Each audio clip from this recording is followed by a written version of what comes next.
Kyk jy net, kan nie net ek wees nie. Ek dink dit kan nie net ek wees wat hulle toe oorkom het nie. Iewers in hulle lewe het dit uit hulle oorkom. Was jy al in so 'n situasie? Of is dit so was nie? Sy gaan nou na dans toe. Of in 'n plek, sy uit vir die dag. Nou ontmoet sy iemand. Of sy sien die persoon, maar praat sy met die persoon, kyk jy, hulle praat lekker en so. Maar het gaan so lekker, sy is nog op nommers vir haar nie, sy is nog op dat die gesels plekke. Alles gaan goed. Nou, sê die persoon vir jou, hulle kom nou. Sy is excited, moes nou wat dinge gaan. Jo, weg. Weg is hy kind. Of die guy, is net weg.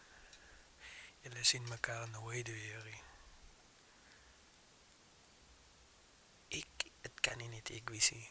Het kan nie net ek wees nie. Want jou is nog as 'n hartseer as ek aan dink. Ontmoet iemand, vibes, alles is perfect. En dan sien hulle mekaar nooit weer nie. Seker miskien na 10 jaar of so.